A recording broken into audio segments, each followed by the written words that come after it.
dihasilkan Alia dengan NIM 2010-10-11-17.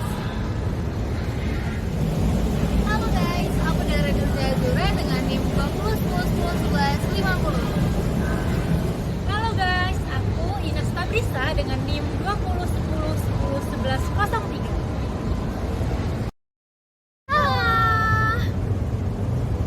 Jadi kita di sini mau ngomongin apa sih? Kita mau sharing-sharing, mau cerita-cerita tentang Itu sih ekspor impor. oh, Salah satu produk yang diekspor gitu dari Indonesia. lokal. Iya, produk lokal. Kalau boleh tahu apa tuh? Nah, kita setiap hari makan sih kayaknya. Oh, coba-coba. Aku tebak ya. Ini itu selalu ada di dapur. Biasanya buat nasi goreng, Iya, bisa jadi. mie goreng. Bisa jadi. Apa nih kira-kira? Iya, Udah jelas. dia masuk ke semua makanan. Oh gitu. Kalian tahu nggak apa? Apa ya guys kira-kira? Langsung aja deh.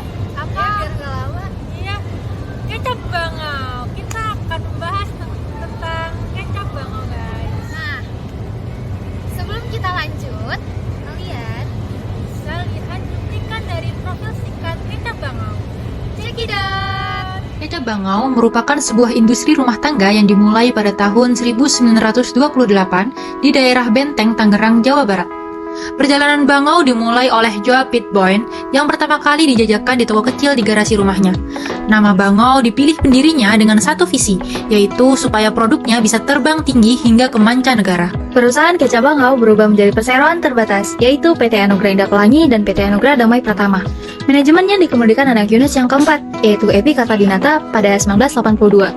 Pabrik ini menempati lahan seluas 8 hektar di Desa Wantilan, Cipendo, Subang, Jawa Barat.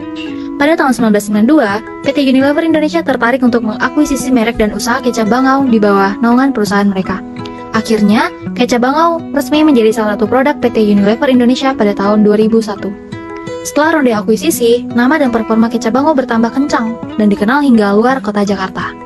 Langkah permulaan setelah akuisisi, Unilever mengubah tampilan merek, logo, dan kemasan Bangau. Dahulu mereknya Kecap Bangau. Pada 1 Februari 2008, mereknya resmi menjadi Bangau.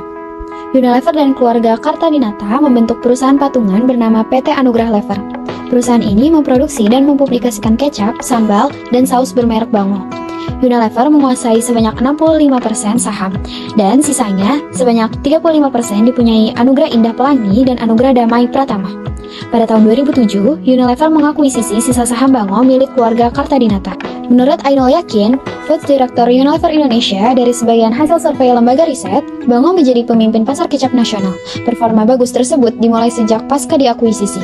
Kedudukan kami paling dominan. Bangau sendiri memberikan kontribusi sebanyak 5% untuk Unilever dan pertumbuhannya naik berlipat-lipat setiap tahun.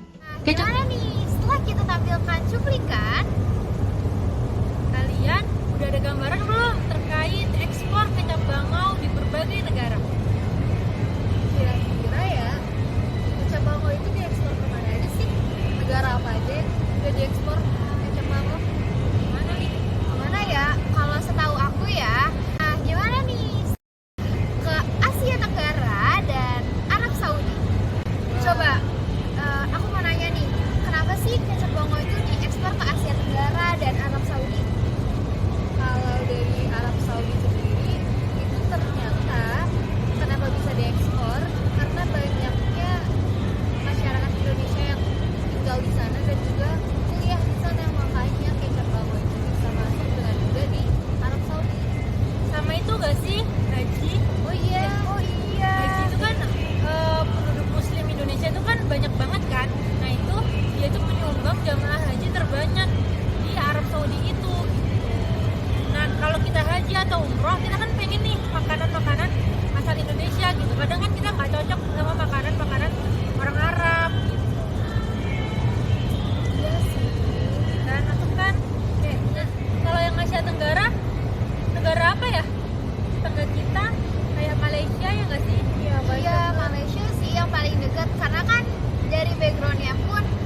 bisa mereka masukkan, itu kan produknya yang ada di Indonesia kan, Ya. bagaimana bisa masuk ke Arab Saudi dan Malaysia gitu.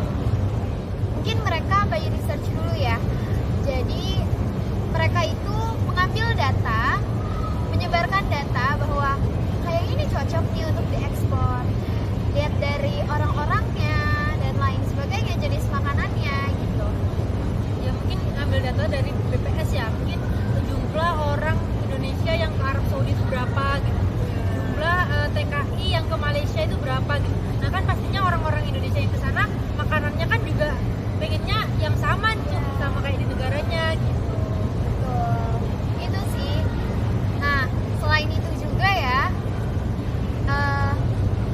kalau misalnya kita flashback ke yang tadi, kan haji terbanyak itu, fun fact nih, haji terbanyak yaitu dari negara Indonesia. Maka dari itu, salah satunya kenapa kecap bango banyak diekspor ke Arab Saudi.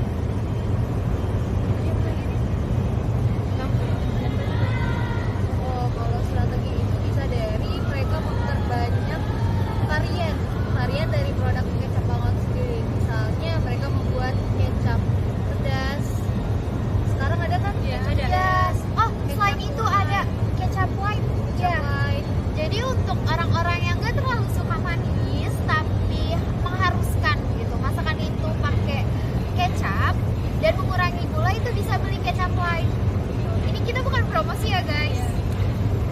Nah, itu ada lagi yang menjadi kunci mengapa kecap bango itu bisa tersebar gitu di banyak negara gitu, di Asia Tenggara dan Saudi.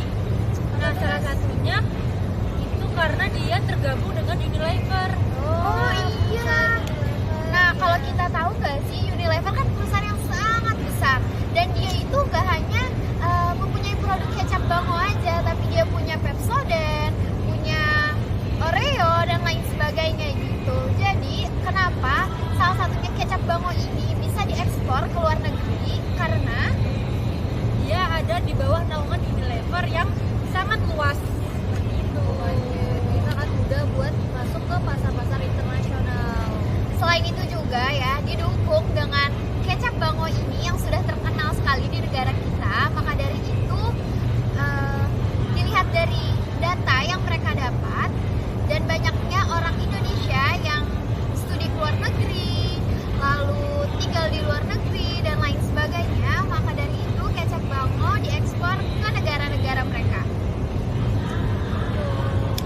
Nah, keren banget ya. Aku dengar dia dah kecap tertua deh di Indonesia. Keren banget dia bisa survive sampai sejauh ini. Panjang sih kisahnya gimana caranya kecap bango jadi diakuisisi oleh pihak PT Unilever. Oh iya sih. Ini bisa penonton searching sendiri kali. Iya. Iya, mungkin cukup sekian dari kita. Dan kita harus bangga dengan produk Indonesia yang bisa mendunia. Betul sekali.